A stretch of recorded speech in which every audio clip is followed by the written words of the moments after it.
Good evening, everybody. I think I am live.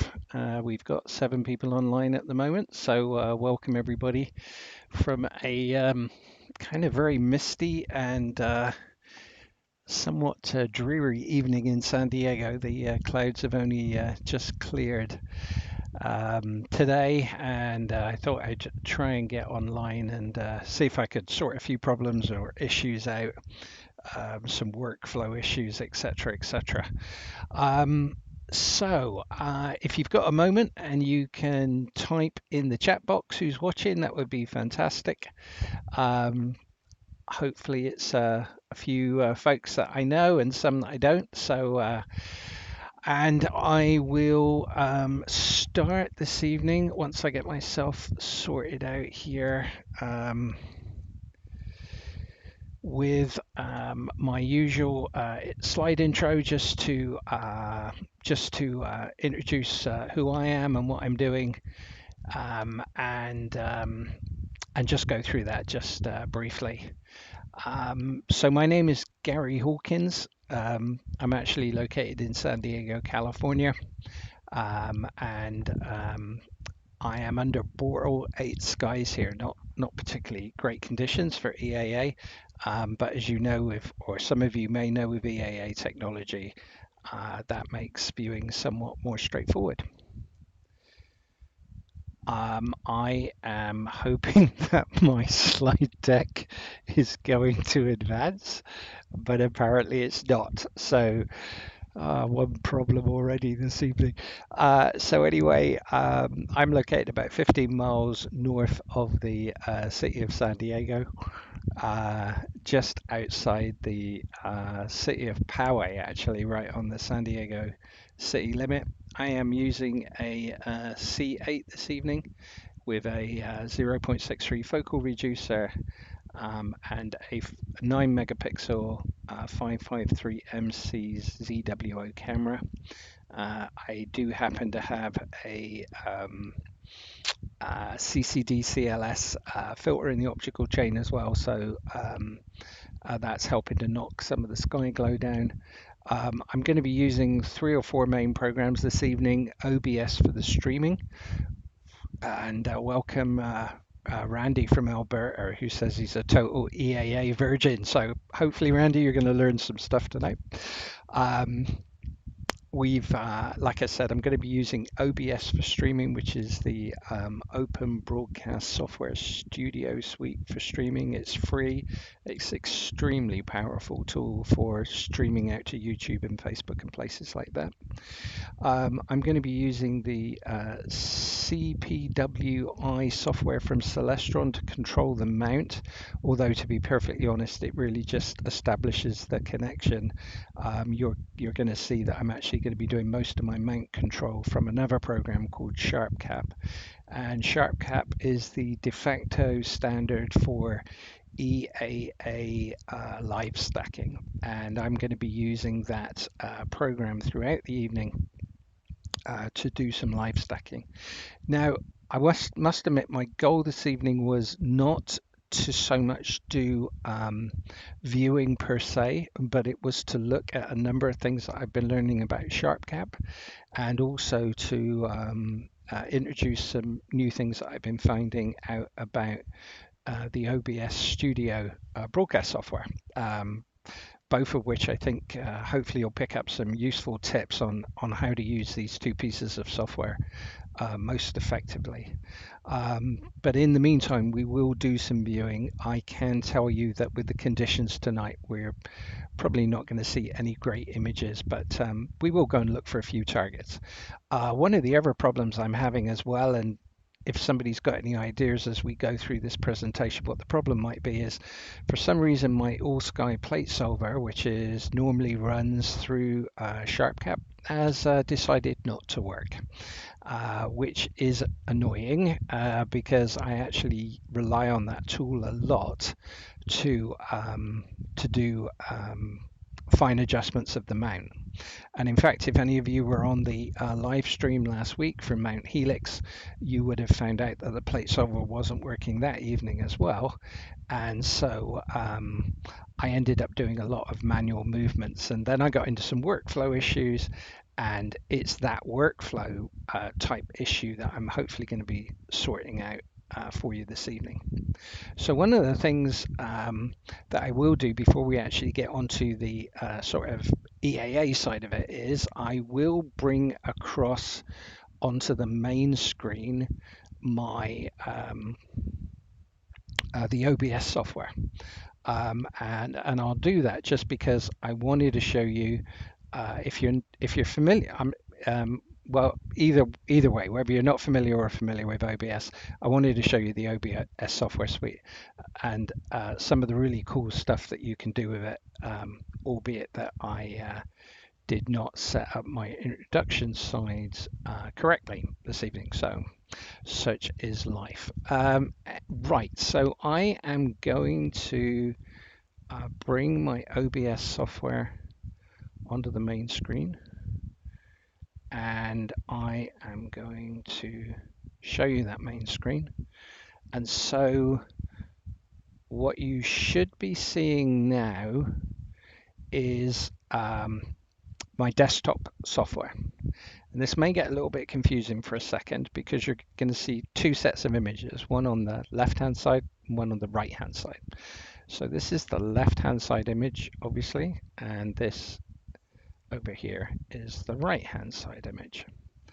And OBS, which is a streaming software package, allows you to send a stream to a server like YouTube. And one of the very cool things you can do up with OBS is you can set your scenes up that you want to use for your broadcast. So for instance, this is, if we look at if you concentrate perhaps on the left-hand image, that's my standby slide. The next slide down, well, the next scene down is my customizable video intro slide, so I can basically type the title of whatever presentation I'm doing here. This selects my introductory slide deck, which unfortunately I must have set up incorrectly. This scene is my desktop, and so that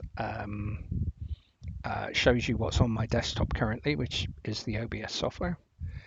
And this, hopefully, although it doesn't appear to be working at the moment, and we'll figure out why in a minute, it should be my video capture device, which is my webcam, but for some reason that doesn't seem to be working either, so not to worry. And what you can do is so this is a preview screen. I can send this preview, I can transition it over to the actual live stream itself when I'm ready to send it out to you. So for instance, I could select my my video stream, and I can do a quick fade here. And what you'll actually see now on the live stream,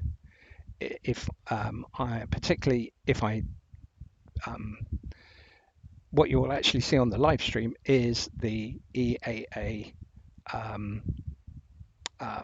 my introduction slide, and I'm looking at a version of my live stream going up as well, which is delayed by about 10 seconds to me, and I can see that now. So I'm going to go back to my desktop and transition that back, and you'll see that all of those transitions that I'm doing are completely seamless. I'm doing them with a nice fade, so from a production quality perspective, things transition nicely from one view to another, and that obviously makes your viewing experience on the other end much pleasanter. So with that said, that's OBS, and good evening, Mike. I was hoping you would join as well. Good to see you there from Death Valley. So we've got Randy on from Alberta. Mike is in Death Valley, in just north of me in California, and we've got about 10 other folks watching at the moment, which, considering I only advertised this out on cloudy nights earlier today, is great. For those other folks, if you've got a moment and you can type in your chat window, just let us know who you are, and that would be fantastic. So so OBS is an extremely powerful tool for streaming, and it really is worth getting to know the tool, because if you have got any plans for doing EAA live streaming, OBS, in my opinion, is definitely the way to go. The learning curve is not particularly difficult, and there are some great videos out there. In fact, I've learned most of what I've learned by actually funnily enough, looking at church videos, because obviously many churches have gone online during the pandemic. Many pastors have become OBS experts, and there's some actually very good videos out there on how to customize OBS and stuff like that, and I've learned a lot from them.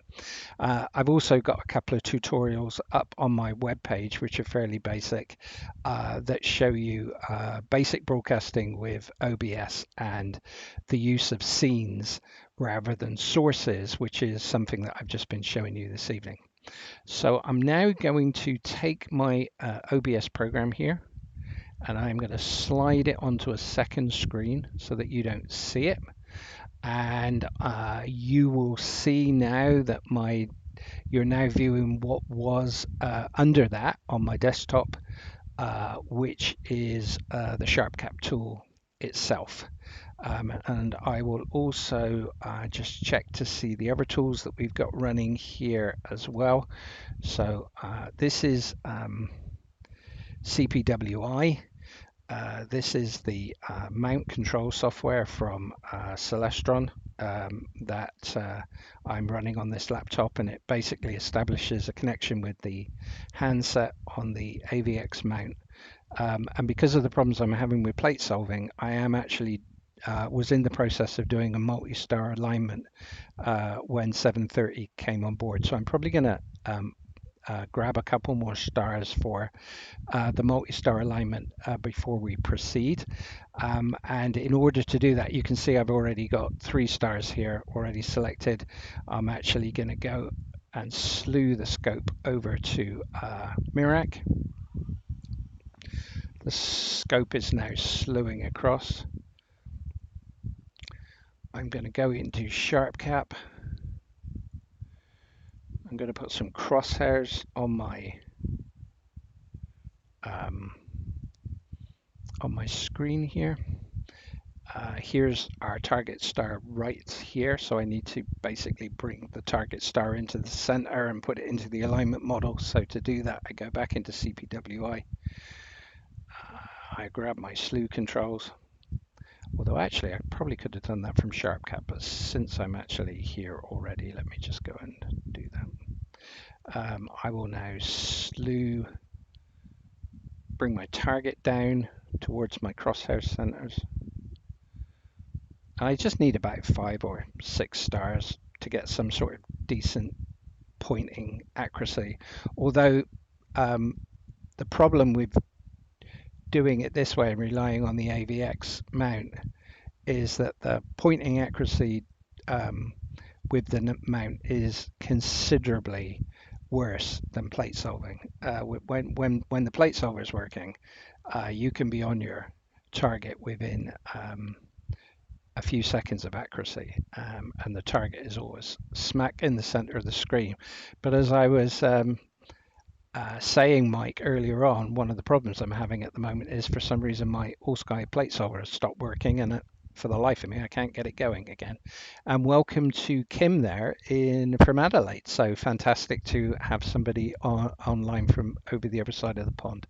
Okay, so we've got the next star right in the center of our crosshairs here. I'm going to go back. I'm going to add that star to the model. So I've now got 4, and I'll try and pick up another star. I think we'll probably go over here, and we'll pick up this probably final star for a 5-star alignment, and that should be sufficient so that we can hit some targets if we need to. So here comes the next star. Again, it's a little bit off. And actually, since I do actually have SharpCap connected to my mount, I can do my mount control from here as well. So I will do it from here. Ooh, almost got that right first time. So I'm just going to bring that star back into the center.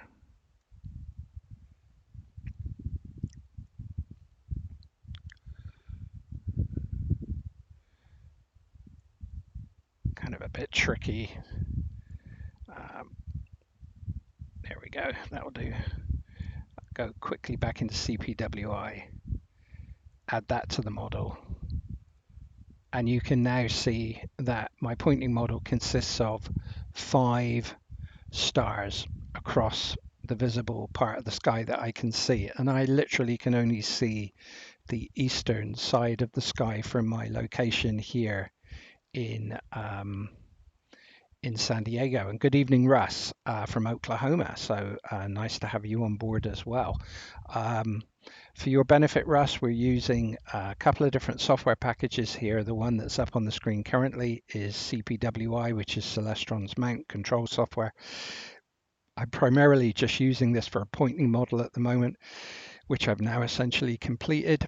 The main piece of software that I'm going to be using this evening is SharpCap, which is sort of the de facto standard for EAA live stacking and producing EAA type images. Right, the other thing I'm going to be doing this evening, just to show you one of the reasons that I came online, and let me just bring this over into the other thing. So one of the things I'm doing is actually developing a workflow just in an Excel spreadsheet at the moment in order that I can make sure that I'm doing the same thing over and over again, because workflow, as those of you who are familiar with EAA will know, is pretty important in terms of determining, getting through the process correctly and getting the best possible image up on the screen for the viewing public. And the reason that I'm developing this workflow package is because last week I was doing an EAA live stream from Mount Helix. And I think Mike was watching that one. And as Mike will attest, we were having problems primarily because my plate solver was not working. And I used my plate solver to do precise mount positioning, which meant to say I had to come up and do something different. So first of all, I had to align the mount. And secondly, I then attempted to use a workflow technique that I had seen Mike use in order to sort of identify where my target was on the screen and nudge the mount so that the target appeared approximately in the center. Unfortunately, in doing that process, I forgot a couple of the steps, and in the latter part of the presentation, as some people may have noticed, one of the sliders, or in fact one of the automatic histogram controls, was accidentally left on, and that made my life somewhat more difficult in getting good images up for the rest of the evening. So I thought, well, let's try and solve that problem, and the easiest way of solving that problem is to develop a workflow and then follow that workflow. So basically what I've done so far this evening is I've connected my laptop to the Wi-Fi. I've checked my PC time. This may not be a very obvious thing to anybody, but I found out a couple of weeks ago that when I was operating at another remote site, that my my Wi-Fi hotspot logged on to a network which was in a different time zone, which changed the time zone on my PC. And once again, that started screwing things up like plate solving, because I was actually located in a different time zone to what the plate solver was being told. So that was a little bit confusing. So the next thing is to check the time on the PC. Then I start up SharpCap for my main camera, which is the 533 MC 9 megapixel camera. I load the camera profile, and I'll show you that in a couple of minutes. I then collect darks and flats, and darks and flats are used to calibrate the image. And I think one of the things that I haven't done so far this evening, I didn't collect any flats earlier on, but I did collect some darks. So I'm going to add my dark into the image here. And I can just hear my daughter in the background here. Joy, be careful, sweetie, because it's dark. And hold on, let me put the light on. There you go. Just watch. She is all dressed up for Halloween here. She's been trying on her Halloween costume, and she's currently dressed up as a dinosaur. So she's just come out to see what we're doing. And in fact, a couple of weeks ago, she participated in the EAA live stream, which was kind of fun, wasn't it? But I kind of got a blank look there, so I'm not sure whether that was fun or not. You going to go back in and see Mummy now? Okay, well, you need to tell me later, okay?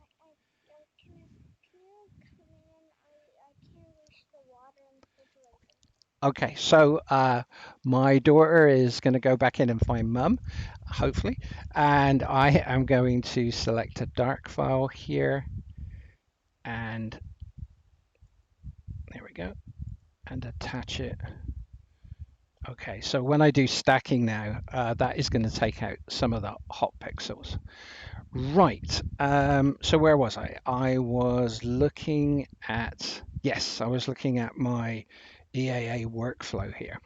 So I collected my darks and flats, and if you're not familiar with darks and flats, there's plenty of descriptions on what they do in a number of tutorials on EAA. What I can tell you is that SharpCap will walk you through the process to collect those and go from there. So I've then attached my dark, and I would normally attach my flat, but obviously not having a flat today, I can't do that. So I've attached my darks, and then I start up the remainder of my software, which is CPWI, SharpCap for the eFinder. I use Circuit to Seal for my sky map. This is Circuit to Seal. I find this to be a very good sky map. Is something that I find easy to use. One of the nice features, and I think you can do this with many of the sky maps that are out there today, is you can set a manual horizon, so you can actually see my horizon, which is pretty horrible. This is north over here, so I've got trees all the way through north to northeast, and then I've got a view over my neighbor's house. I've got a small gap that I can see through. And basically, I can only see to the east. I can see very little to the west. So my scope is balanced and set up for the west, the east side. And you can see where my scope's positioned at the moment. I've actually got Cartes du Ciel connected to CPWI, and you can see it's right on the end star here of Pegasus. And this big square allows you to see where the scope's approximately pointing, and this small square right in here is my field of view, which is 1/2 degree by 1/2 degree. I don't think I've mentioned that so far. Right, so so that's Cartes du Ciel. We've talked about CPWI. Let's have a brief look at my eFinder, which surprisingly doesn't seem to be working. So let's see if I can figure out what's going on here.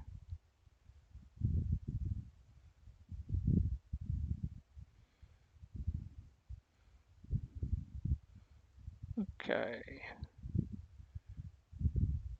Okay, here's my eFinder.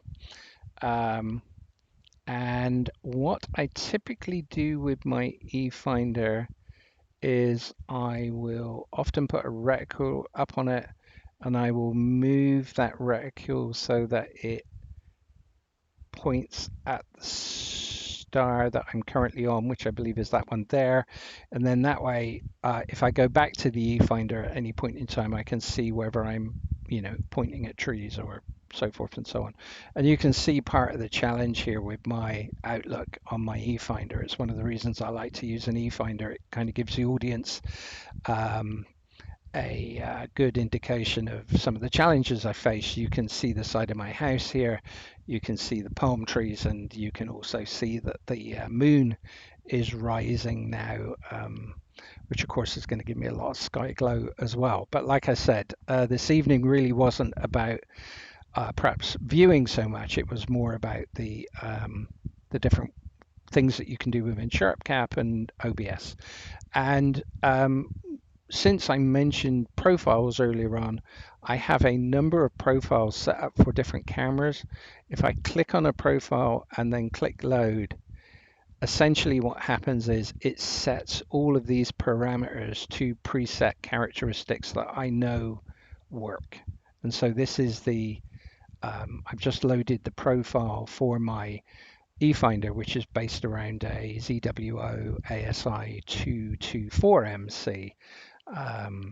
Which is a 1 megapixel, actually it's 1300 by 976 megapixel camera that's connected to a small, I think it's 2 to 12 millimeter variable zoom lens that I use for the eFinder. So that's the eFinder. I'll now go back to my main view, and this is my main view from my 555, and you can see if I go to the top of the screen again that I've loaded my 533MC capture profile, and that sets all of the parameters up correctly for my main viewing camera. And good evening, Chris. I guess the broadcast is hopefully going okay. It's perhaps more technical than viewing orientated tonight. And if any of you guys have got questions or suggestions actually for workflow or things you'd like to point out about SharpCap or OBS, or you've got questions about SharpCap or OBS, please type them. I do have a chat window. I have another computer running next to me with this stream on it, so I can see your comments coming through. So please feel free to ask questions. There's not too many of you on board this evening. There's about 11 people watching, so we'll have plenty of time for questions, and I can look at various things that you might be interested in. Okay, so now one of the where will I go with this now? I think, so let's go back to my workflow again. So I'm now back with my workflow. My OBS Broadcast Studio is just looking at my desktop. So basically everything I do on my desktop just gets reflected on the screen. So we were going down through the workflow. We start up CPWI, SharpCap for the eFinder, Cartes du Ciel, we've got OBS running. I mentioned the camera profile, loading the camera profile for the eFinder. I've connected the CPWI to the mount. I did that before obviously starting up the stream. Another thing to make sure is, and Chris says, I'll be back later, still dealing with being evacuated from Irvine. Sorry to hear that, Curtis. I'm assuming, and I haven't heard anything this evening, is there another wildfire in the Irvine region? So I'll see if you respond to that. Not only do you need to check the PC time, but it's also worth checking that you've got consistent lat long coordinates across the various packages that you're using. Now, some of these will be connected to each other, and that information will get passed between the various packages, but it is worth just taking a quick check to make sure that lat longs are consistent, and in my case across CPWI, Cartes du Ciel, and the All Sky plate solver. If one of those lat longs is different, and then again something has the potential for going wrong here, again, this is one of the reasons I'm sort of developing this workflow, so that I don't end up with the problems or some of the issues that we had at Mount Helix last weekend, albeit that everything still managed to work and we did get through the evening, and it was actually a lot of fun. So you saw me do an alignment process with CPWI, a quick align, and I actually did a multi-star align as well. So we've got through that step. I did the focusing of the my C8 earlier on with a mask. So that's been done. Cartes du Ciel is connected to CPWI. I've selected some appropriate gains and I've done a polar alignment. So within SharpCap, if you're not familiar with the tool, the Pro version has a very good polar alignment tool. For the $15 a year, it's worth it just for that. And I always use that to do my polar alignment. I can typically get polar alignment down to about 1 minute of accuracy. So really very good, which is great because it means to say that I get very little star elongation when I'm doing 12-second subs, which is my typical sub length for EAA.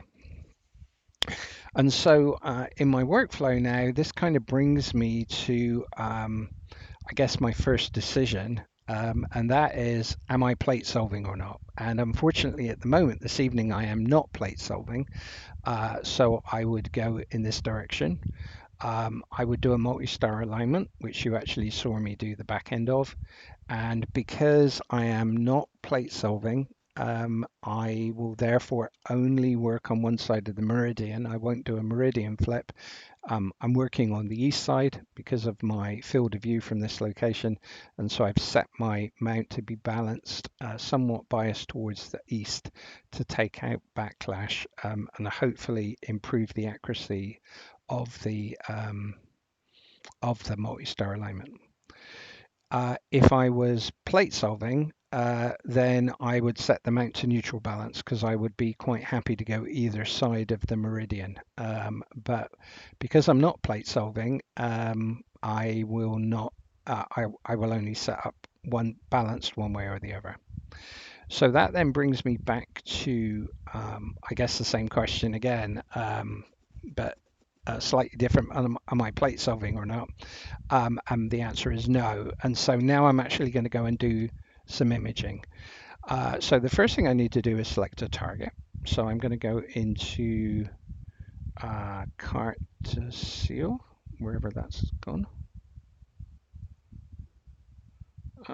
Where's Cartes du Ciel gone? Oh, got it here. Half asleep.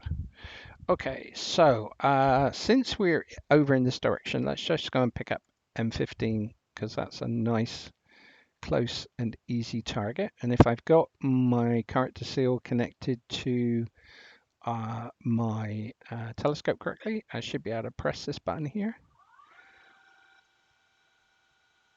And the scope will slew.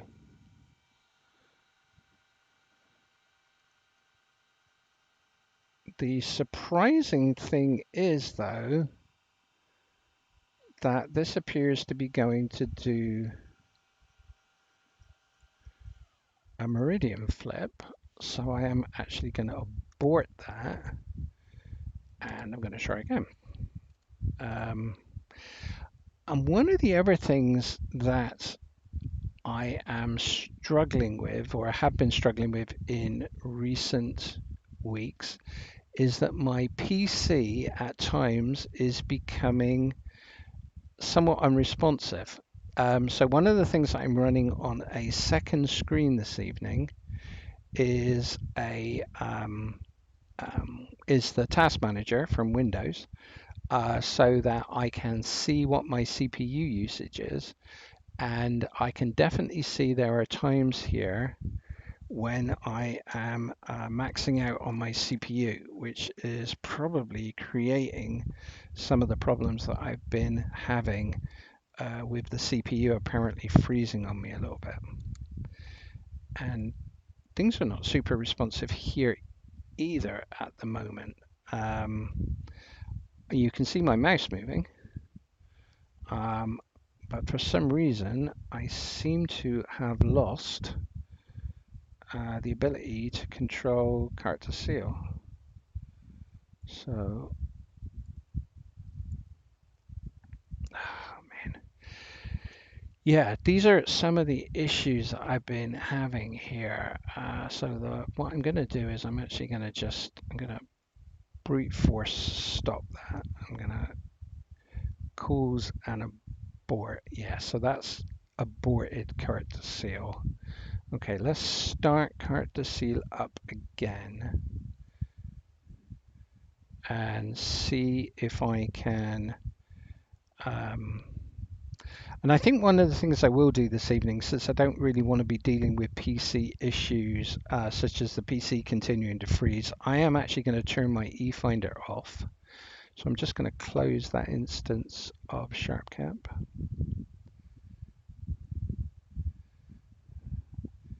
And I am going to bring up Cartes du Ciel again.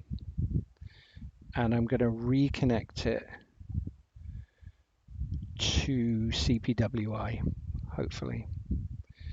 And in the meantime, I'm going to continue to watch the performance curves on my second screen here, just to see what my CPU is doing. And I can see it's definitely spiking at times. I've got two main issues, I think.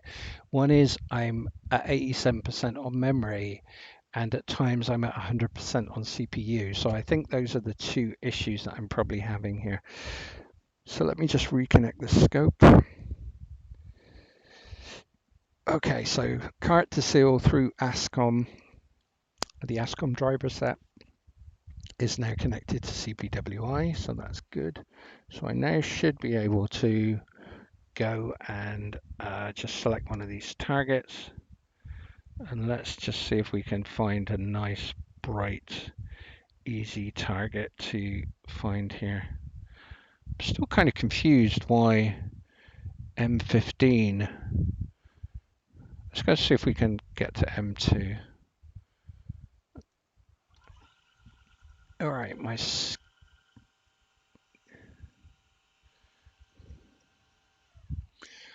okay. For some reason, when things go wrong, they start going wrong. For some reason, my scope is still trying a meridian flip, which is odd because, as you can see, I am not on that side of the meridian. Okay, so, and I have lost Cartes du Ciel again. This is so bizarre. All right, I guess we'll do it a different way. Okay, so let's take a look at where we are. Let's make sure that we get on the right side of the meridian. Yep. Okay, so let's go and pick a target here. Let's go and pick Andromeda. I think we can probably get to Andromeda. So I'm just going to swing my scope onto Andromeda. As you can see, my scope is coming back from its attempted meridian flip.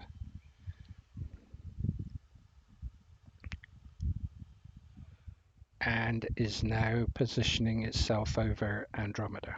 Okay, so I will go back to my main viewing screen. I've got a few things to adjust here at the moment. So the first thing I'm going to do is just reload my profile. That will start me doing 12-second subs. But let me also go to my workflow, which is here. And these are my workflow instructions that I'm going to run through in order to hopefully locate the target and then nudge it into the center. Now, obviously, I don't have a lot of real estate here. So what I'm actually going to do is I'm going to move this workflow out onto my second screen so that you can see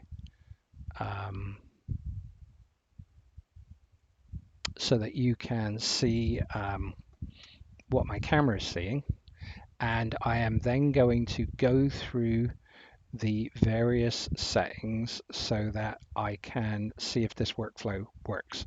So the goal here, and let me just make a slight technical adjustment here. Right. The goal here is to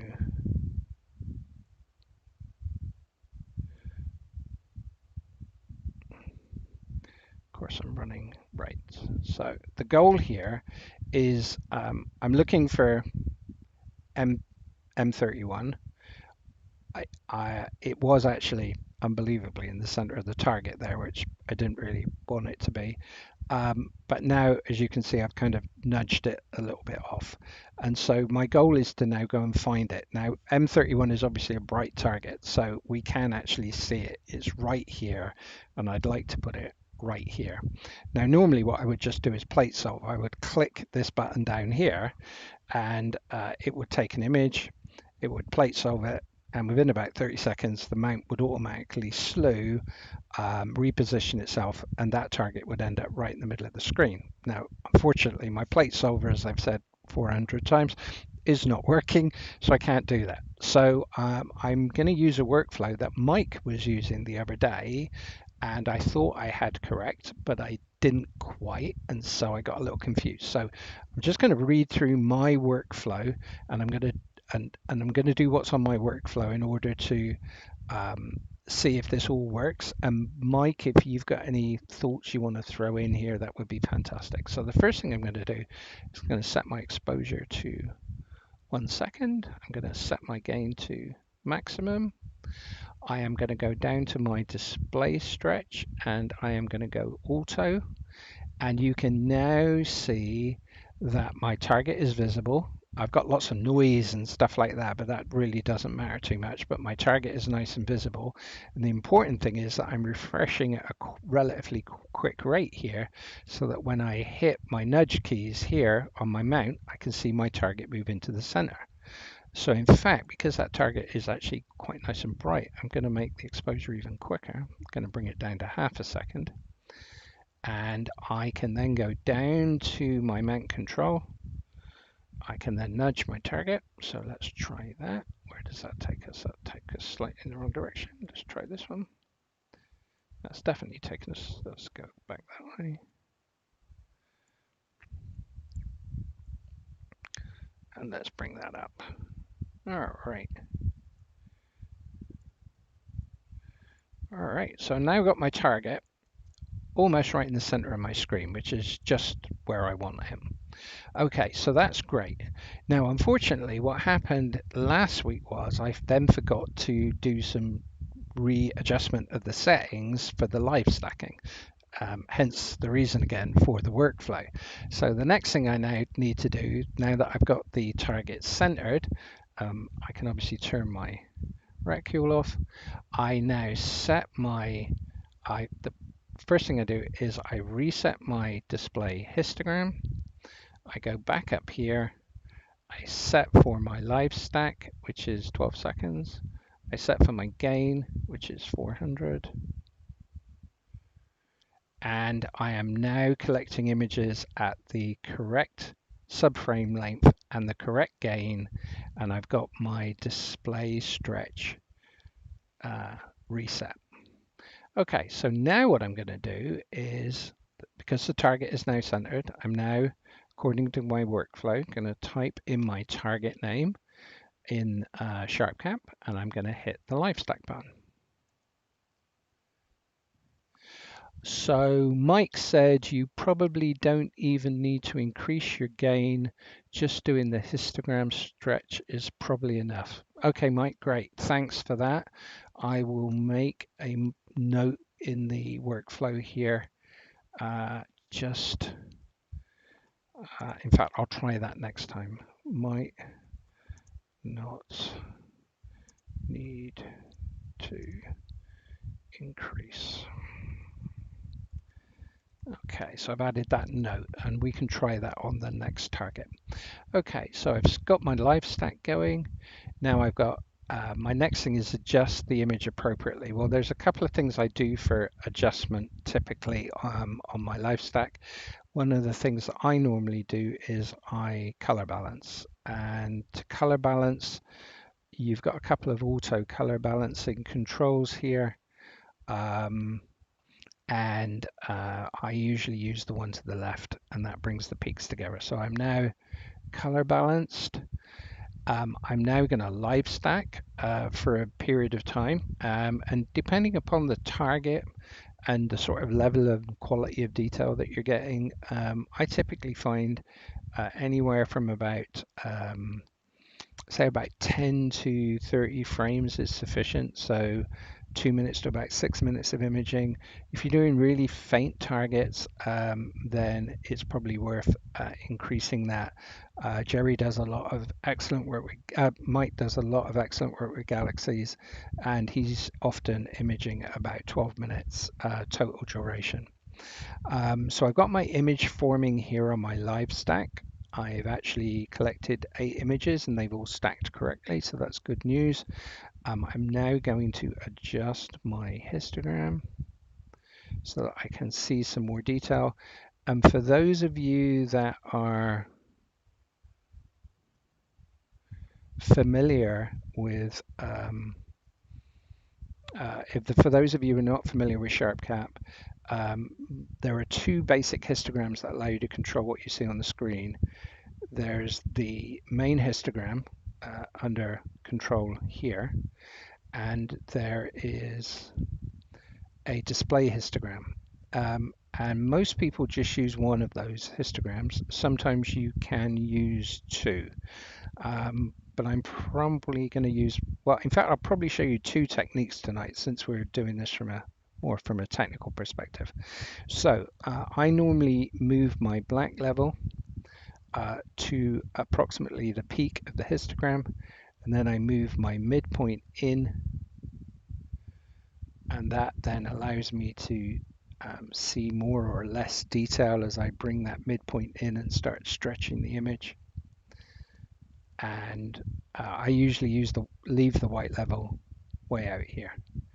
And in fact, for a quick 3-minute exposure, you've got a reasonably decent view there of M31. The core is somewhat burnt out, and considering the conditions tonight, which are actually fairly poor, we can actually see a couple of nice dust lanes already beginning to form in this image. Obviously, this only being half a degree from across here and here, Andromeda is a huge target, and we're just seeing the center part of it. But you can already see a fairly decent rendition of M31 on the screen. Now, one of the questions that I was asked by one of the members in our club was, would it be possible to see the image bigger on the screen? Well, there's a couple of ways of doing that. So let me show you the first way. The first way of doing it is to pin the histogram, put it on auto hide, and that then opens up the image so that it fills considerably more of the real estate of the screen. So that's the first thing, and you can do that directly within SharpCap. And that's typically the way that I run throughout a session. But the question came to me, is it possible to actually get rid of everything except for the image? And if you use OBS and you use scenes, it is. You can actually set up a scene, and I've got a scene that I've set up called full screen DSO that is actually going to take this area of the screen, hopefully, because I haven't tried this, right? So there's a good chance this is going to go wrong. It's going to take this area of the screen, it's going to rescale it, and it's going to send it directly out to the stream. So I'm going to go across to my OBS, which is on my second screen and you can't see. I'm going to select full screen DSO, and I have almost got this 100% correct here. Let me just do one little do a tiny tweak here. Okay, and I think I'm going to do a transition, and hopefully on the stream, when it comes through to you guys, you're running at about a 10-second delay to me. You will see that I have been able to capture just the image, and that has gone out to the stream, and there it is. So and when I said there it is, I guess you've probably been looking at it for about 10 seconds. I was actually looking at the delayed YouTube stream. But yes, so there it is. So there we have a nicely displayed image of just the DSO object with no clutter around it and stuff like that. So if you're doing an EAA live stream for public outreach and you want to just show off your DSO, here's a way of doing it. So now what I can do is on my OBS end, I am going to go back to the desktop. And I am now going to fade back to my desktop, which will include the picture and SharpCap. And you'll see that fade across in a few seconds. Well, in fact, you will have seen it by the time you've heard my voice, because I keep forgetting your my voice is, everything's just delayed. So you will now see that we've transitioned back from the DSO being full screen to an image of SharpCap with the DSO in it. And one of the really nice things about using the studio mode in EBS is I can set up these transitions, I can fade, I can do swipes, I can do some really clever stuff by having something spin across the screen and another image appear, and I can do all of these really cool production techniques, and all you see on the other end are these really slick transitions from one thing to another. So again, kind of very cool. And now that I'm getting to use, beginning to understand OBS in more detail, I really do appreciate the power in this particular tool, particularly when you've got it running on a second screen like I've got it running at the moment, because you don't realize that that production suite is up and running on my PC here, and I've got full control of everything that goes on, including my audio. For instance, I can bring, if I felt that my audio levels were too high, I can bring my volume right down, and I can bring my audio back up and stuff. So I've got full control of everything that's taking place on the stream. Okay, so let us go look for another target, and we'll perhaps go through this workflow process again just to make sure that the loop, that we loop round on the workflow and everything looks good. So I think you probably will have agreed that we've got to a point now where we're displaying a pretty nice image. And typically what I would, if I go to my workflow here, which is actually on my second screen, the next thing to do now, I've adjusted my image as appropriate. Now I need to save it. So in order to save it, I basically just go back down here.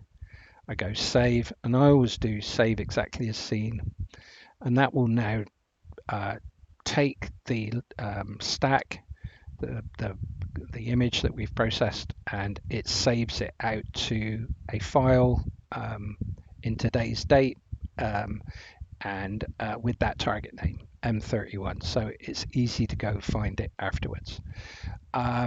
So just in case I touched my display stretch, my next thing in my histogram says reset. Well, I don't need to reset because this is already reset, and go back and find another target. So let's go back to, since Cartes du Ciel doesn't seem to be working either this evening, let's go back to CPWI and let's go and find another target.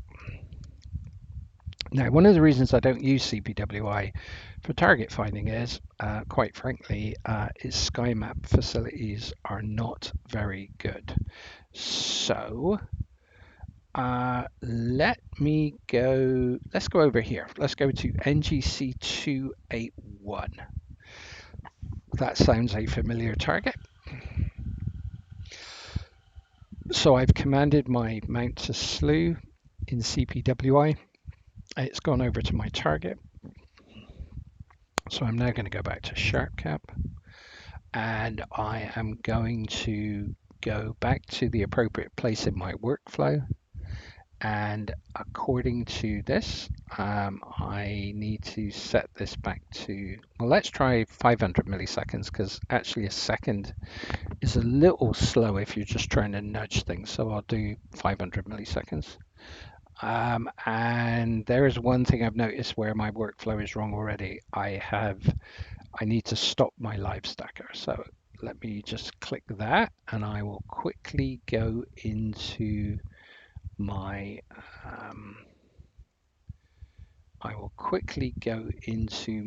Excel spreadsheet, which is on the second screen, and I will add, so stop live stacker, that into my workflow so that when I do it next time, it will be correct. Okay, so I've stopped the live stacker. I set my exposure to, I'm actually going to do 500 milliseconds, not a second.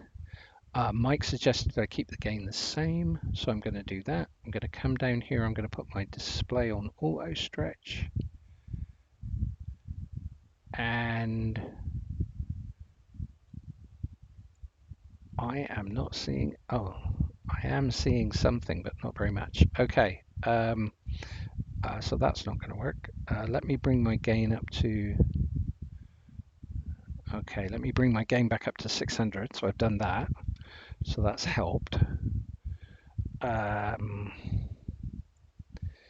me bring that back up to a second, as was originally in my workflow. So that's helped. So I can actually see sort of the area, at least where I think the target should be. The problem is, let me remind myself of what NGC 281 looks like.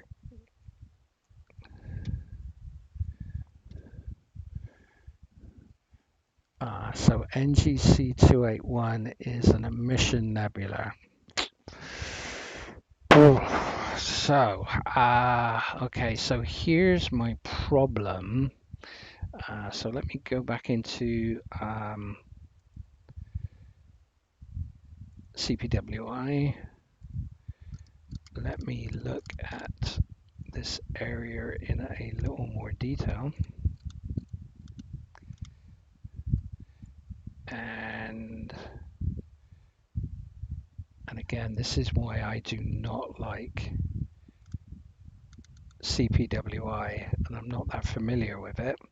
I do not recognize, and there's not enough detail here to help me recognize where this target is. So let me go back into Cartes du Ciel. Let me reconnect my,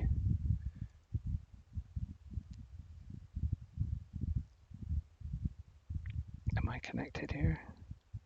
Okay, so I am connected. So I should be, yeah, there I am. Right, so let's go and take a little bit of a look in Cartes du Ciel. So the nice thing about Cartes du Ciel is I've actually got my field of view set up here. And of course, I've managed to hit, okay, so let's have a look. Mike said I hit the reset button on the histogram. Okay, let's go back in and take a look at that. Whoops, try that again. You're right. Okay, so there's the auto stretch. Okay, so now I can see a lot more in terms of stars and stuff.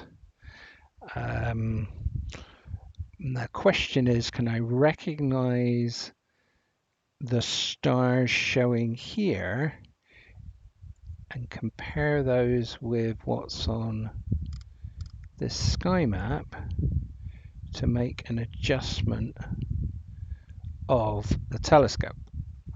And obviously the way that this is set up currently,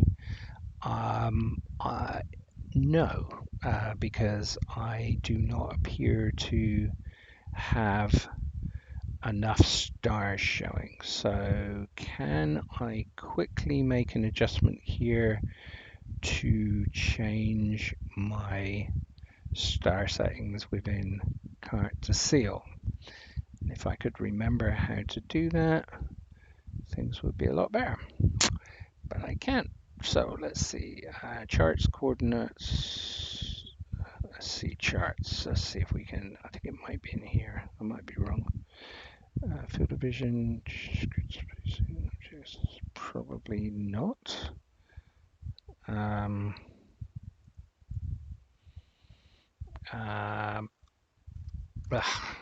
No luck. All right, let's try a different target then. Let me try something that might be a little bit easier to hit. Let's try 103. 103. Nope, that wasn't it. Let's see if we can. Actually, it'd be interesting to see if it responds to my.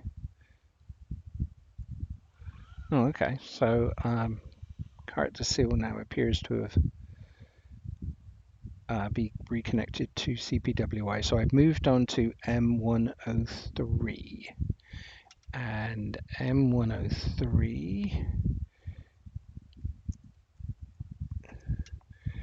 is a open star cluster.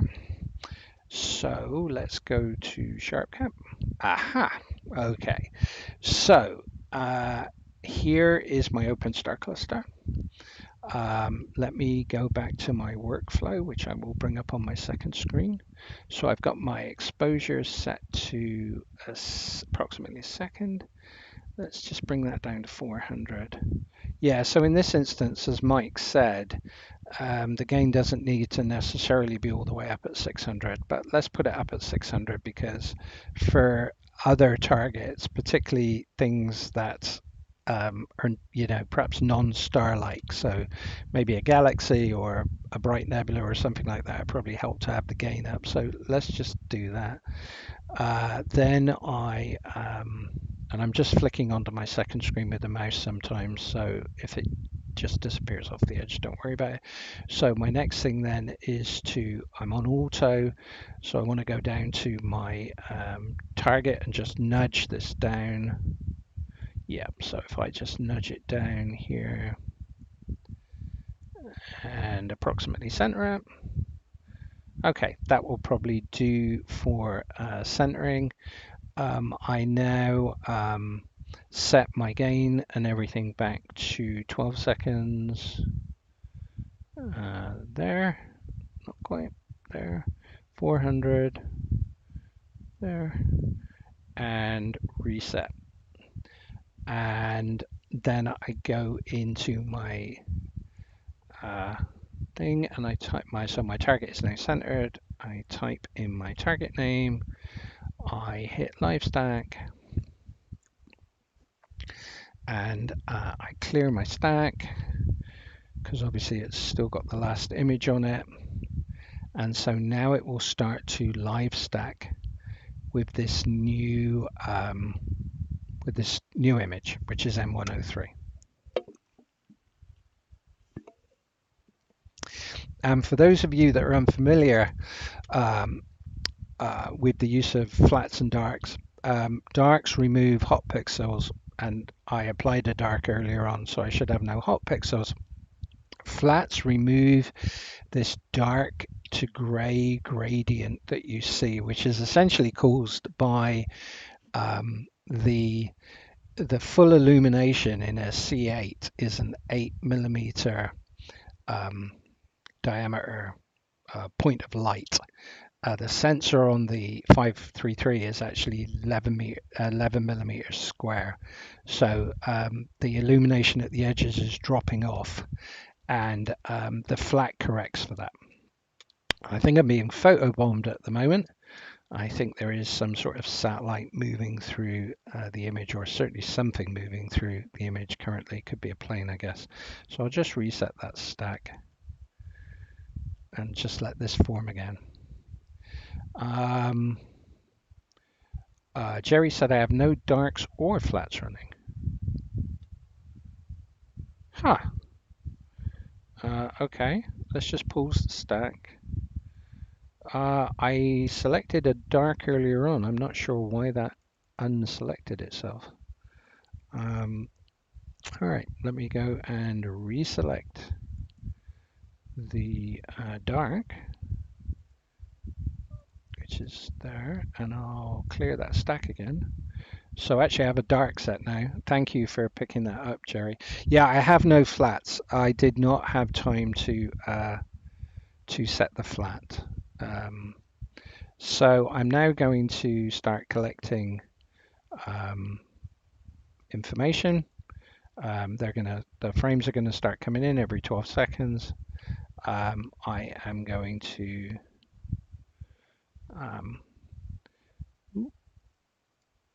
bring that across. I've been photobombed again. Whatever is moving across that image is actually moving across quite slowly. So it's kind of interesting to see what that is. I'm not going to worry about it since because I'm not using a flat, I'm just going to actually go on this side of the histogram. It tends to darken this out. I'm probably going to take a tiny bit of red out of that image as well. But as you can see here, we got kind of a nice image forming of M103. So again, for those not familiar with using SharpCap, if you want to make that image bigger for your audience, the easiest way to do it is just to auto hide the histogram, and so or the live stack window, and so now that becomes almost full screen. And for me, this is fine. I would just leave it personally like this because I think an audience likes to see what's going on, and there's useful information here coming in. I can see how many frames are being stacked. I can see that everything's still running okay. I can see if I'm dropping frames. There's a lot of useful information here that I think people on the EAA presentation would like to see. But if you're one of those people where you want to go and just show the image off completely in all its glory with no distractions, then again, I can simply go into OBS here. I can select my full screen DSO scene, and when I'm ready, I can transition across to that. So I'm going to transition across to that now.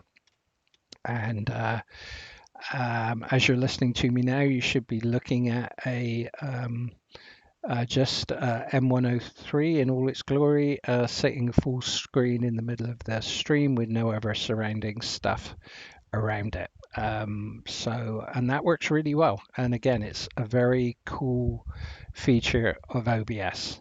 And since we're actually we have this up on the screen, it's kind of nice to see here that we have quite a nice color rendition going on. You can see some of the older, more red stars, some of the younger, brighter stars of M103. We are seeing some, decent color rendition of the stars, and you kind of get some feel for their ages or at least their classes. Excuse me, associated with that, I've got a beer here by the side of me here. Probably drunk that gulp a little bit too quickly. Okay, so that's M103, and we've seen that. And again, we've seen how to bring up a completely uncluttered image of the DSO onto your stream. So I'm going to go back onto the second screen. I'm going to go back to my desktop. I'm going to transition that desktop over to the stream. So now, as you're listening to me now, you'll be seeing the image that we just viewed sitting back in the middle of SharpCap. And all of this is taking place completely seamlessly in the background. You're getting nice transitions and stuff like that. It does allow you to do quite decent production quality. So I'm kind of pleased with the way that all this is kind of hanging together, and it will certainly make our presentations for the San Diego Astronomy Association, I think, much slicker in the future.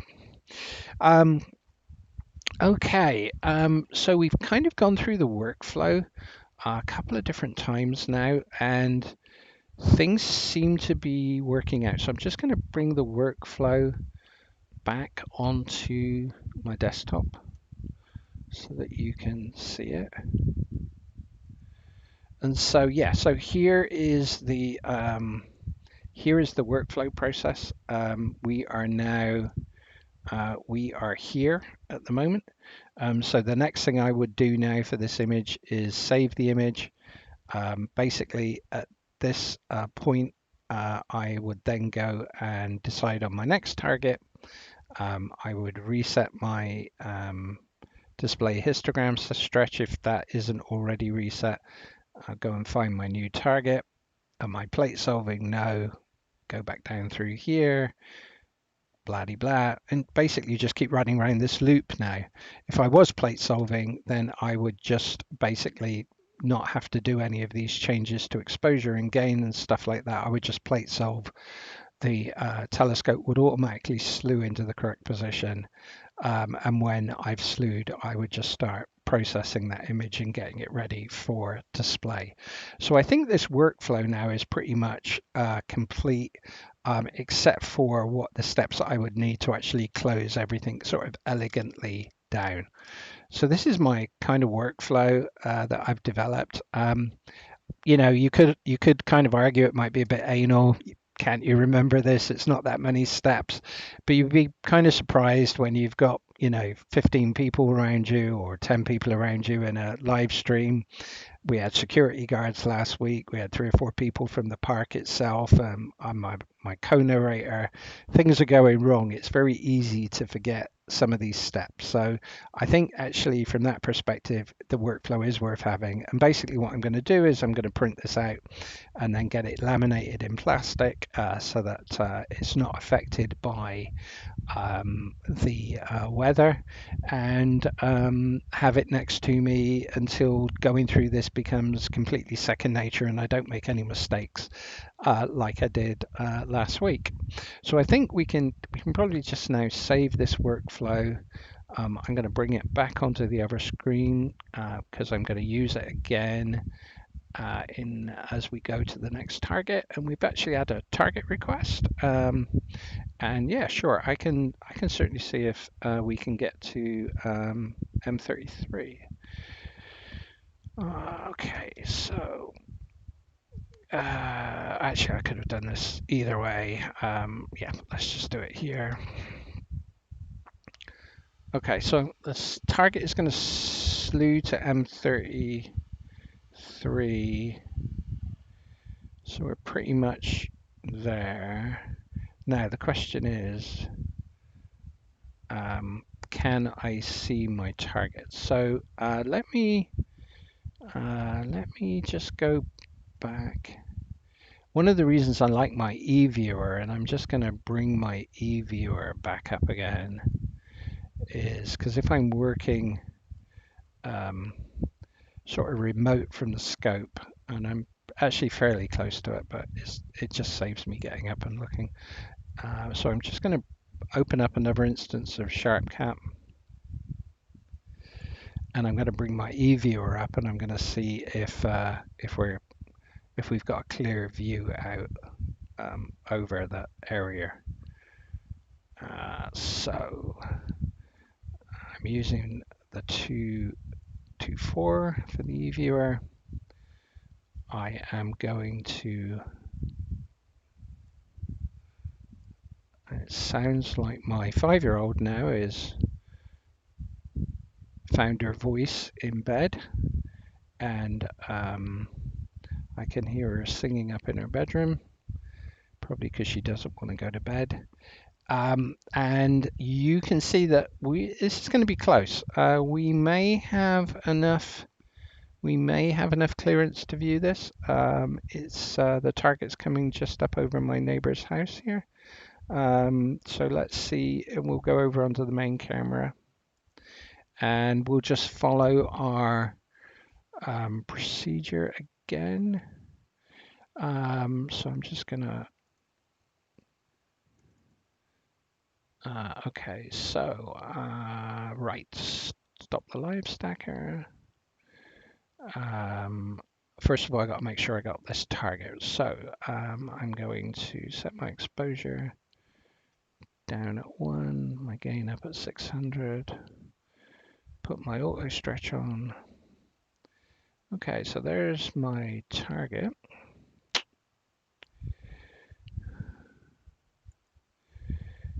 And man alive.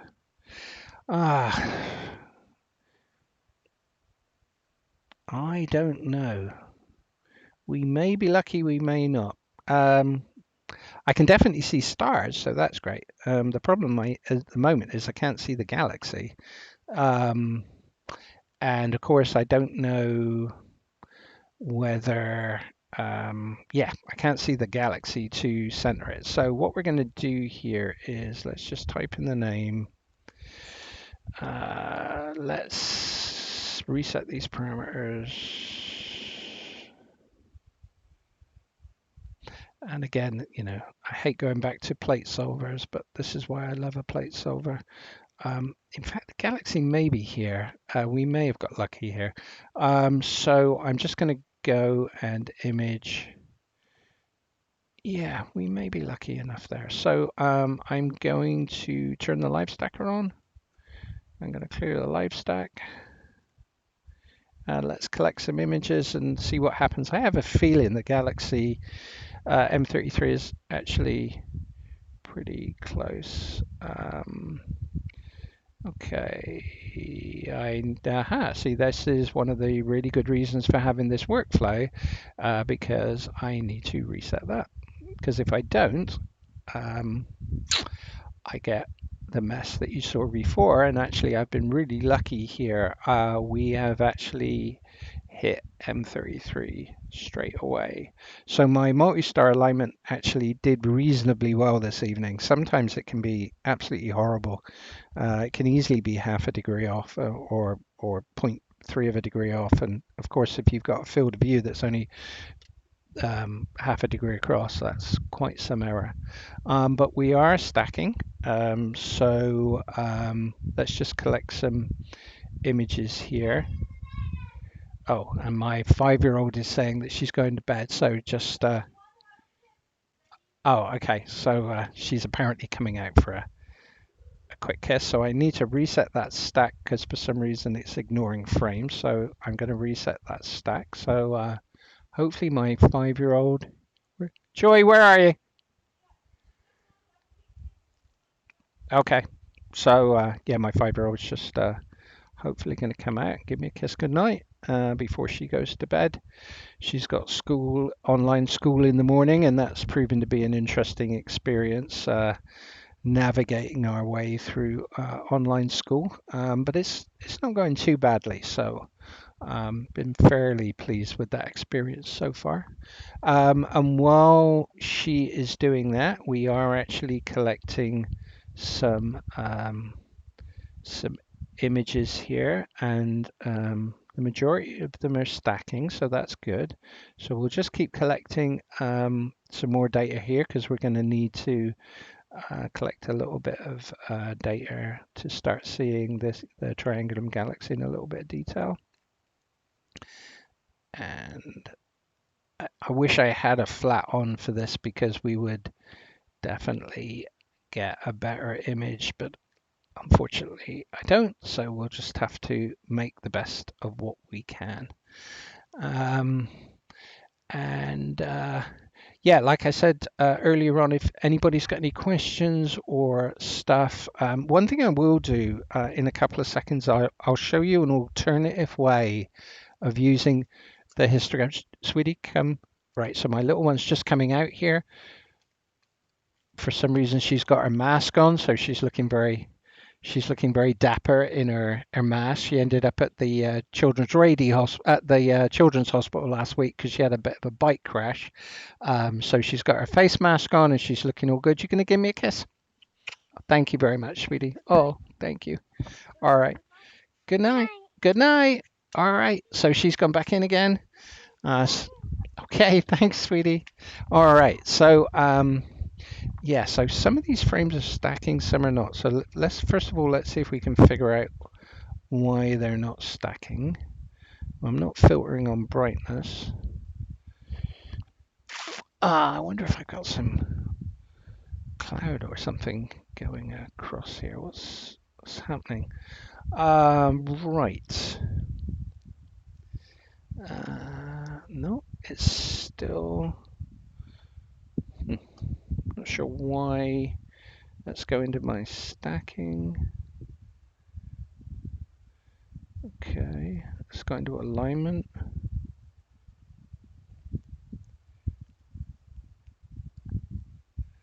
Still got my dark in place. Let's reduce the number of stars. Let's clear the stack again and just allow it to grab a few more images and find out what's going on. All right, so let's see. Okay, so we've got the first image. So 12 seconds. Let's see if the second image stacks. Okay, so the second image is stacked. And again, for those of you that are new to EAA, if you look at this image, let me just pin this.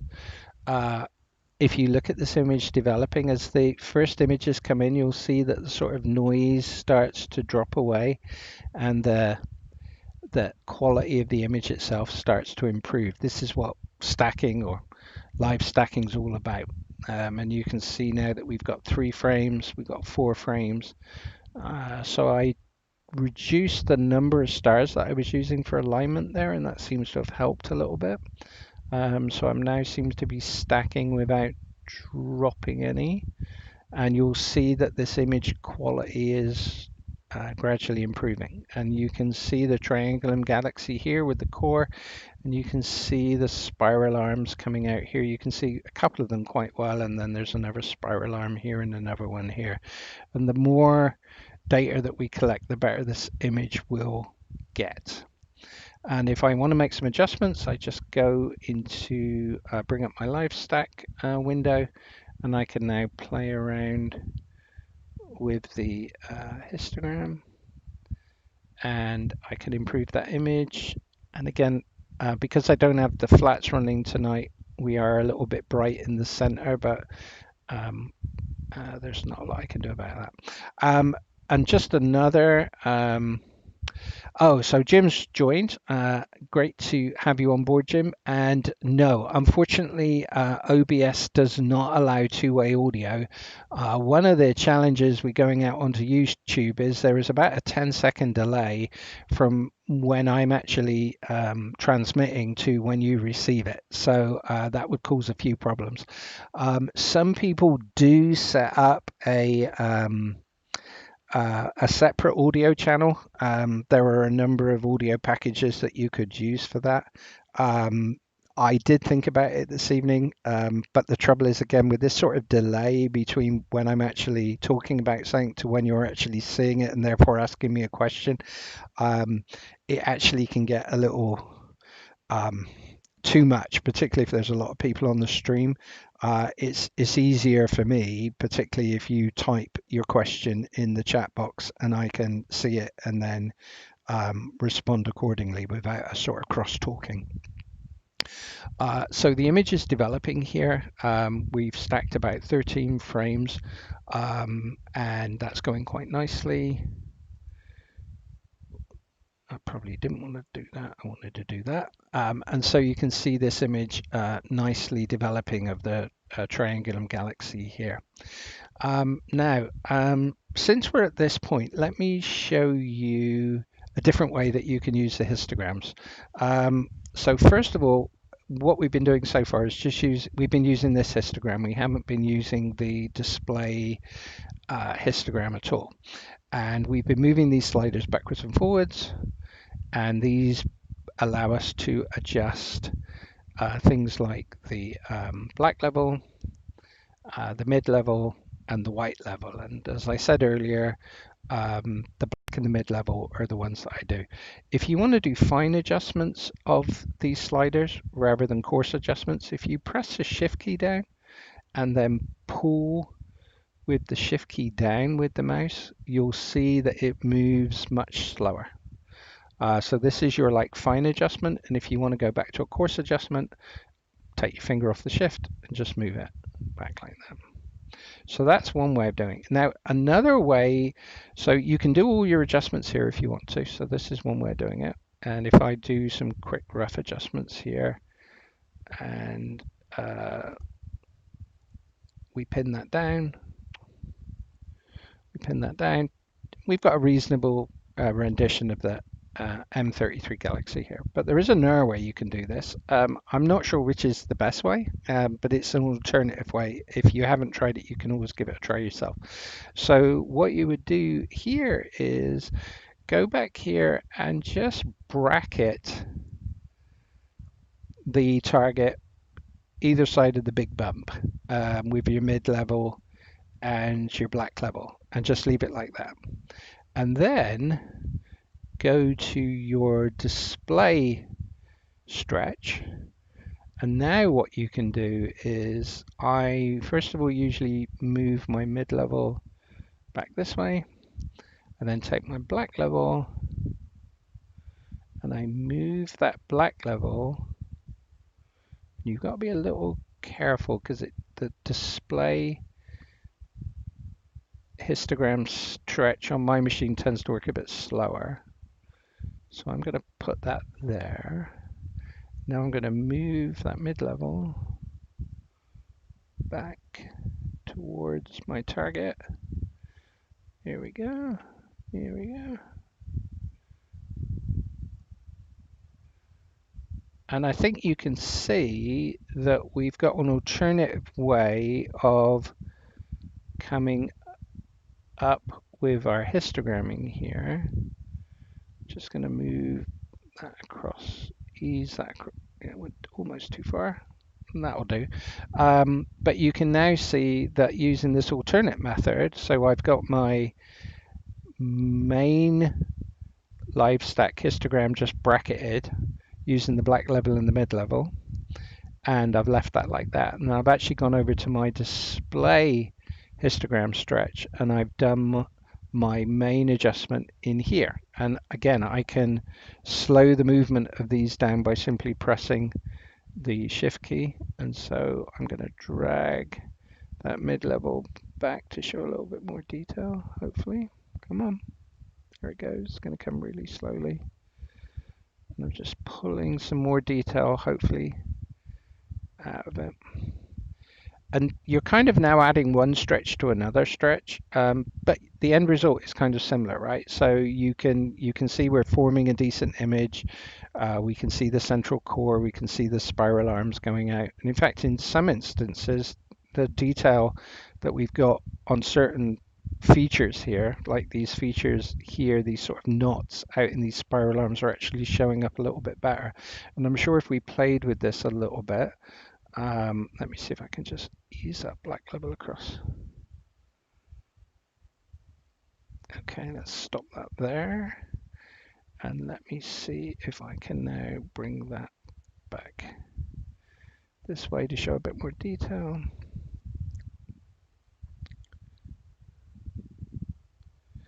Okay, there we go. Maybe a tab more. Okay, so again, I think we've got a fairly decent rendition of M32. It's not as good as it could be. The seeing this evening is not particularly good. And as I've said a couple of times, I'm not using any flats, and that is actually making the image poorer as well. But you can see that is an alternative way of using the histograms to come up with your displayed image. So now, if I follow my workflow that we've been developing, I would now save exactly as seen. This one's not going to win any awards, but even so.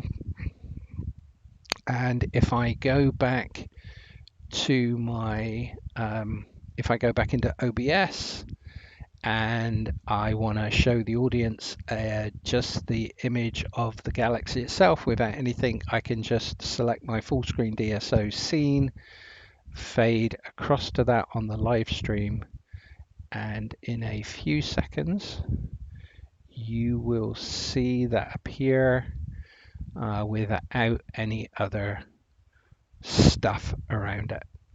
So again, it's a nice way of showing off the target. And yes, this image is not particularly good, but if I had some time to do some other things, we could have improved this image without a doubt. But again, you saw the transition there was super smooth, just faded across nicely. And I will now go back to the desktop. I've selected that in the preview. You don't see it on the stream yet because I've not transitioned. I will now fade back to the desktop, and the desktop is once again showing in the on the stream. Okay. So we've looked at a couple of targets this evening. We've looked at different ways of using the histogram. Again, this is an important point to remember with respect to workflow.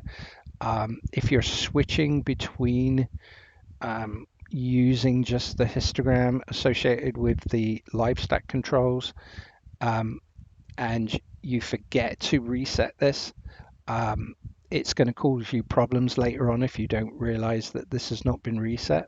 So again, one of the advantages of using a workflow is if I go back to my workflow and look at it on my second screen, you know, what I now need to do is I've saved my image.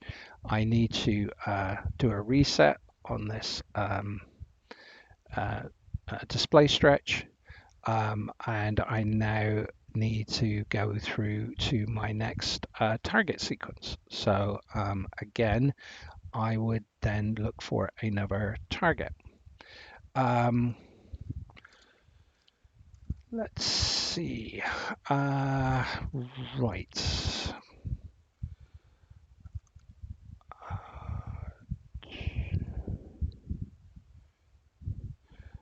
Let's go into Cartes du Ciel because that is my typical thing of choice. So just in Cartes du Ciel, one of the reasons I like Cartes du Ciel is a couple of different reasons. Firstly, it's free. Much of the software that I'm using tonight is free. Secondly, it's highly customizable.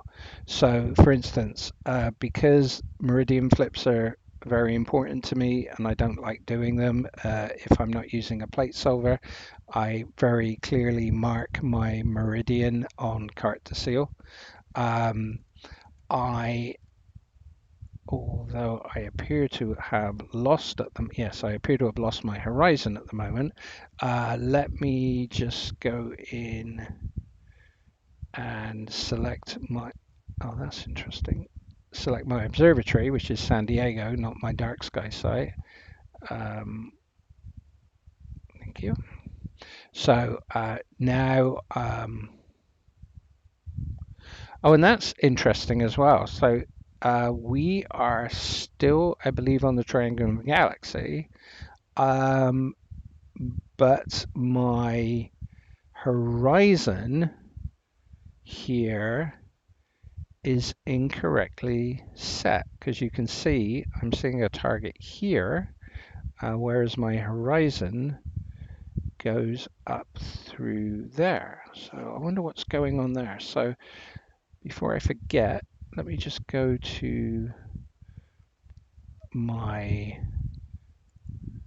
if I can remember where all this is, let me just go quickly to Cartes du Ciel. My horizon is a text document that you can set up in Cartes du Ciel.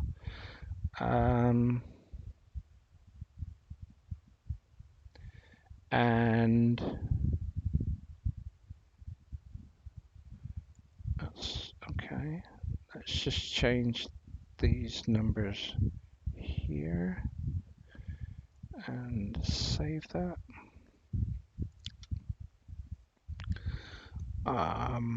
Let me re-grab my observatory. So I probably need to change it away and then change it and probably apply that just so that it actually does something. Yep, and now if I go back and grab my observatory as San Diego,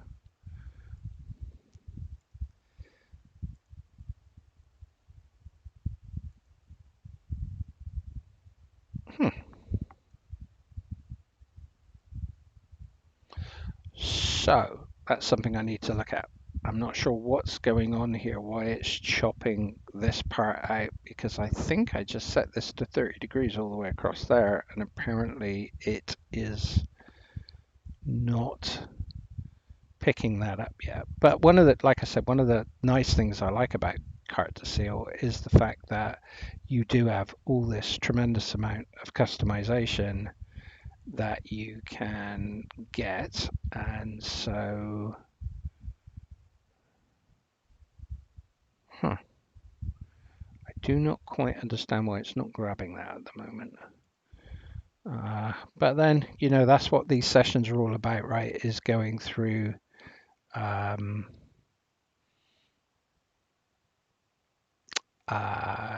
that's what all these sessions are about, is going through these problems and sorting them out. Right, so Gary was saying, is there any chance of seeing the new Supernova in NGC 514? So first of all, let's see if we can find NGC 514.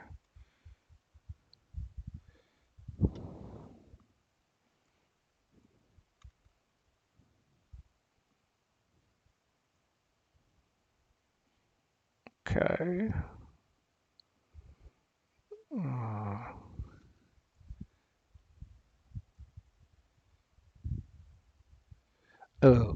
Maybe it's here. Let's see. Well, let's slew them out. It's really low on the horizon. And according to my horizon, it's actually below that, but maybe the horizon's off. So let's go look at the eFinder. And apparently, according to the eFinder, I can actually see it. So for some reason tonight, my horizons are not working on Cartes du Ciel. So something else to go look at, I guess. So let me, okay, so we appear to be okay there. So let me bring my workflow up on the other screen that you can't see.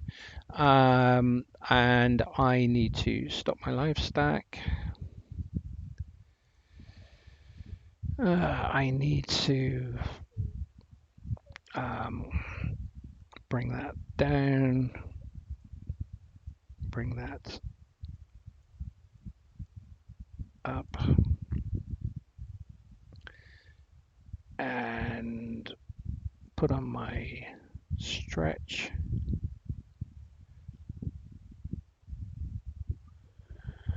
Okay, so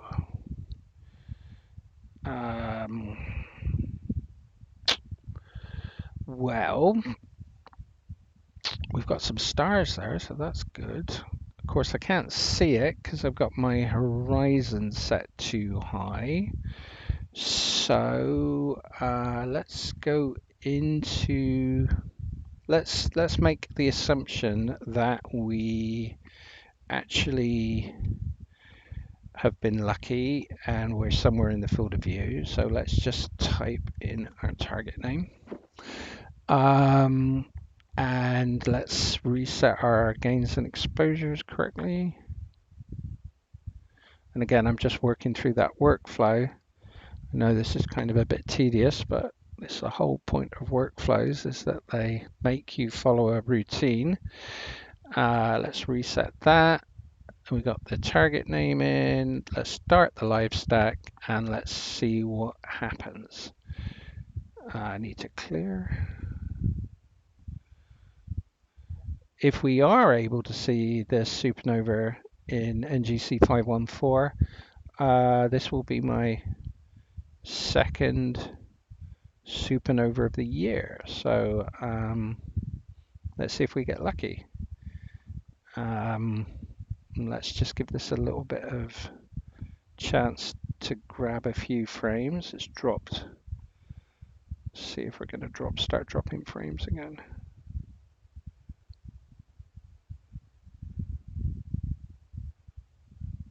Yeah, let's reset the stack and see if we get lucky. I'm going to have a little bit more of my IPA here.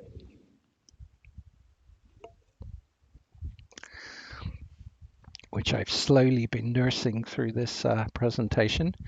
And I don't know if this is the galaxy that we're talking about, but there's definitely, I'm guessing, something there. Let's hope. Oh, we dropped the frame again. All right, let's just ease. Let's see if we can do a few adjustments here. Let's just ease the gain up a bit. And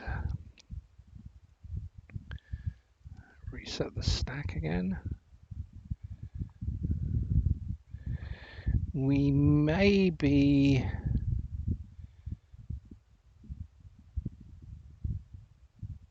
a little low on the horizon to get away with this. I don't know. Let's just see what happens here. Okay, so it took the second frame that time. So that's good. So the second frame is now added to the first. We ignored the third frame. Let's see if it picks up the next frame.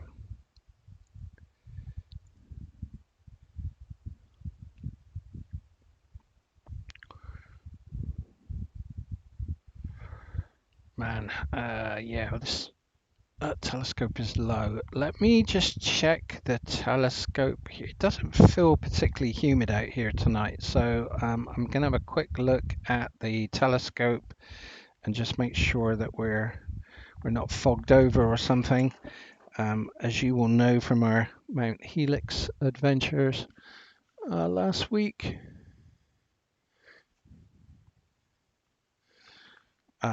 we were had tremendous dew. It was absolutely incredible, and it caused all sorts of problems. So let me just reset again. Ooh, color balance is way off this time.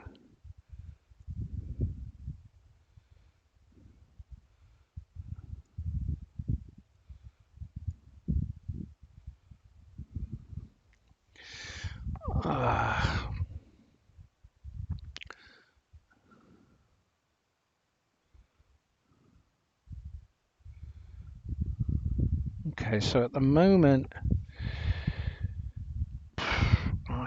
it doesn't want to stack on me.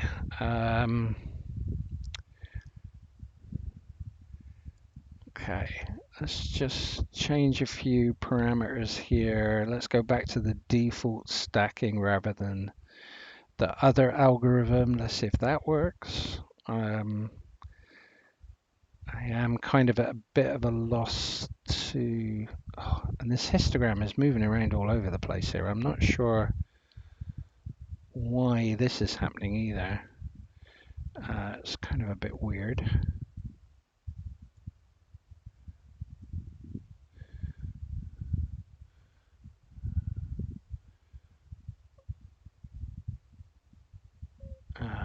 Let's see. We've dropped the second, I've dropped the third frame. Right. Is there anything else that I can do here that will help? I don't think there is, and I think part of the problem here is I am too low on the horizon and the seeing is just not good enough this evening. Try raising the digital gain. Okay. Let me bring the gain up a little bit more here. Let's try and reset the stack.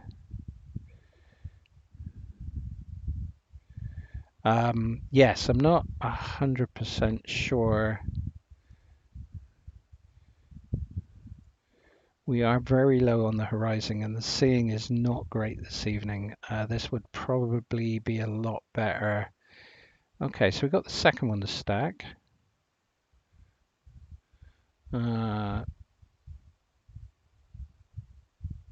Okay, all right, so we got the third one to stack, and I'm guessing this is the galaxy right here.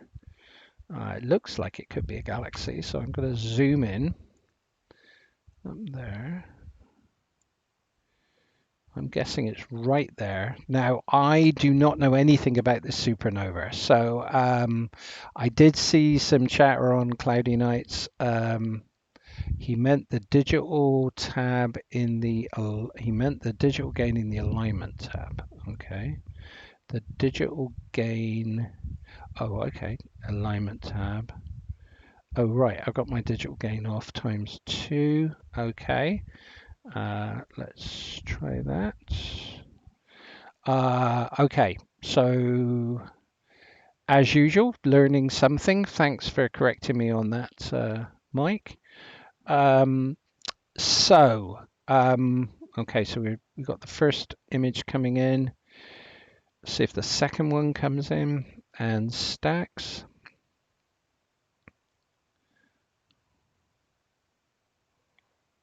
Yep, that looks promising. So, let's have a look. Let me go on to another, while we're collecting a few images here, I am going to go on to, going to bring up Internet Explorer, hopefully. And I think one of the things that I'm also proving to myself this evening is that at times my processor is definitely getting to the point where it's running at 100%. And so from that perspective, it is a bit of a challenge. So I'm now looking at, okay, so I'm now looking at a couple of images here on the other screen of NGC 514. Let me bring this out to full screen. Let me take this down. Yes, so we definitely got we're in the right place. So I can see on the image this star and these 2 stars and this one. And that is a really weak image of this spiral galaxy here. So we're obviously in the right place. Question is there any chance of being able to see a supernova in here? Okay, so yeah, this is the galaxy, but there's so much mass in there. All right, so let's see if I can let's bring that down. Let's bring that up a little bit.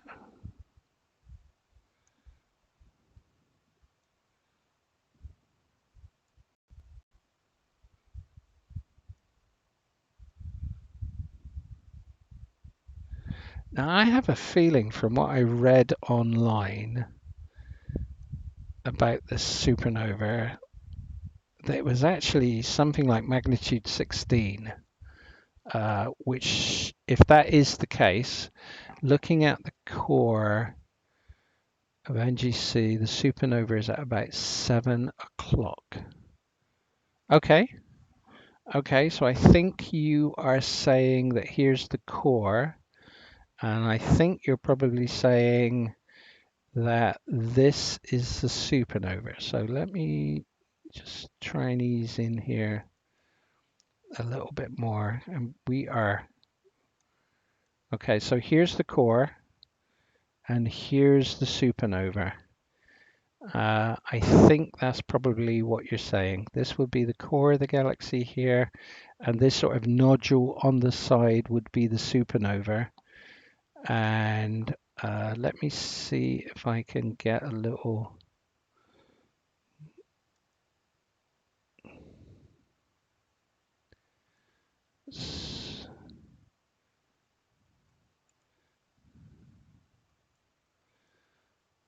Whoops.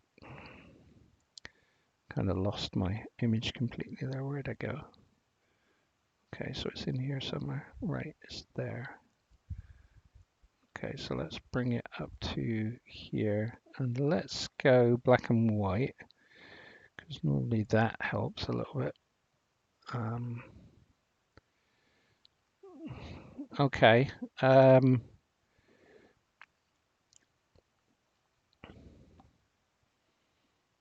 I am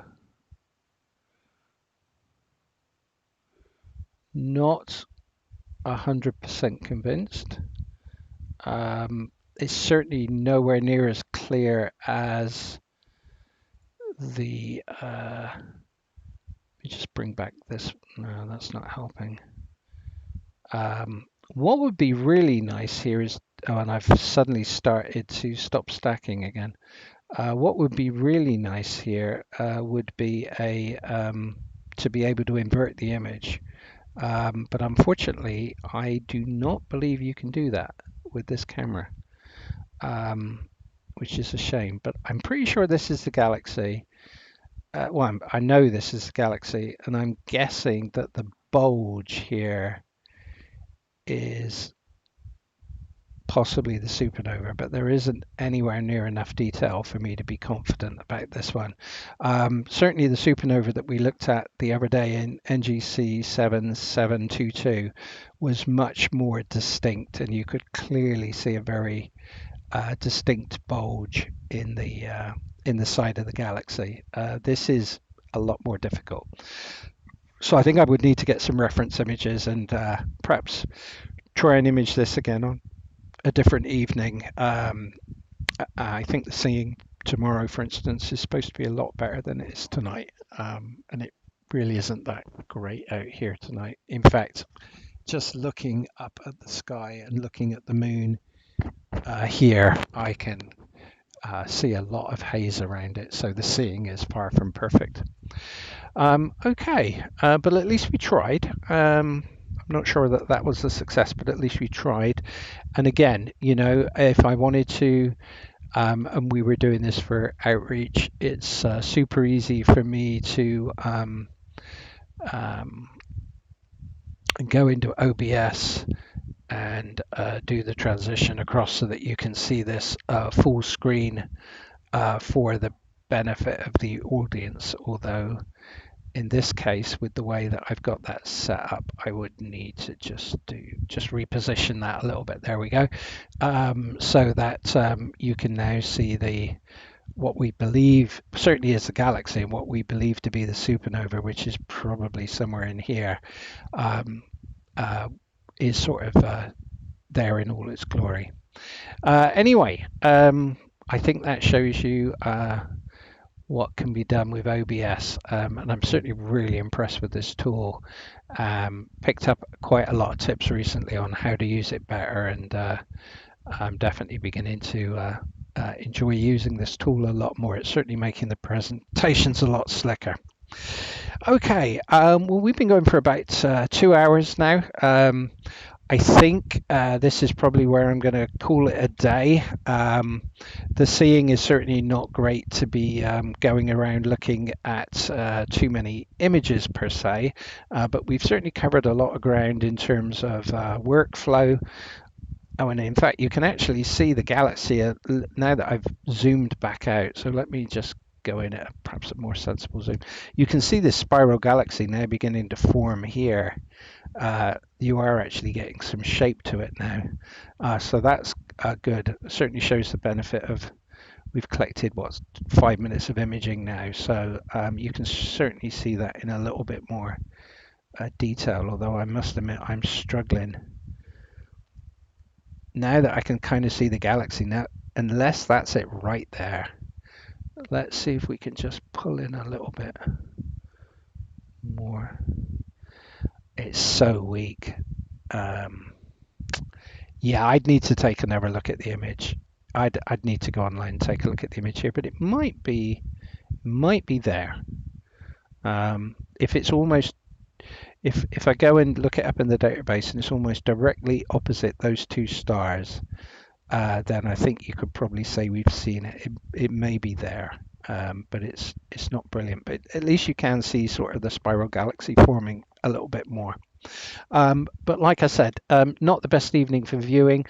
We've been online for about 2 hours. Hopefully you've picked up some interesting. It's upside down from the picture I have. It's upside down from the picture I have. Okay. Are you saying my picture is upside down, or that the supernova is on the opposite side of the galaxy? I'm not too sure. Perhaps you can just type that in the chat box. And like I said, I think that's probably a good place to finish for this evening. Hopefully you've picked up a few tips on OBS and SharpCap. If there are any final questions, I will take them before I log off this evening. But otherwise, I'll probably break the equipment down tonight and probably take it all inside, because I'm not sure I trust where this weather's going in San Diego at the moment. And we'll go from there, and look forward to catching up with you on another live stream. And I will now go to my closing slide, which again, using the OBS scene selection, I will now fade to with quite that nice fade. For more information, you can check out my YouTube channel. There are a number of you are seeing the supernova quite clearly.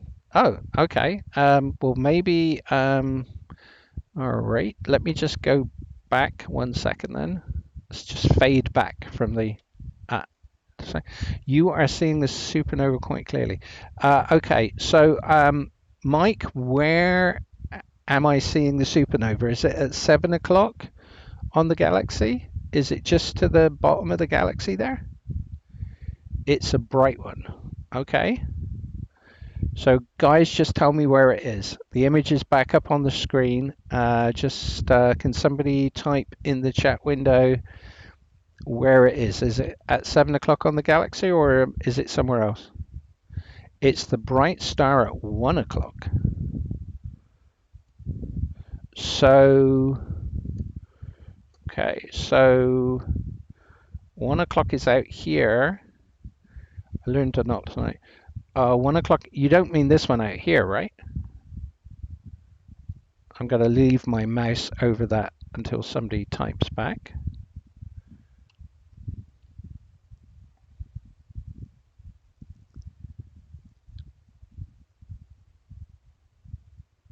Yeah, because you guys are, there is a significant delay on this stream tonight. Okay, so I was just saying is it this star? People busily typing now at the other end. The other one. This one here. Is this the supernova right here? So again, there's about a 10-second delay here, so waiting for my mouse to move across on the other screen. So in fact, unlike the supernova in NGC 7722, this one is pretty much on the edge of the galaxy. Is that what we're saying? So the brighter one.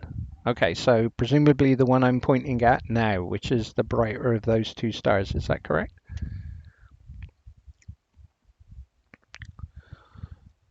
It's a shame this has got such a delay in it. Yes. Okay. So apparently there we have it, guys. We are looking at another supernova, which is fantastic. You got it. Woohoo! I'm kind of pleased with that. It's my second supernova of the year. Thanks so much for walking us through that, even though there's a good 10 to 15-second delay on the stream. Okay, great. Well, that's fantastic. And like I said, I'll now go back to OBS. I will transition back across to my final slide. I will thank you all for joining. If you want to see more of my live streams, there's a couple of tutorials up about OBS. please look up my YouTube channel, and if you haven't done so already, please subscribe for notifications of further events. And as you know, I'm a member of the San Diego Astronomy Association. If you'd like to learn more about the club, you can find us at the webpage URL shown on the final slide. So I really appreciate everybody joining this evening. Have a great evening. I will hopefully now be able to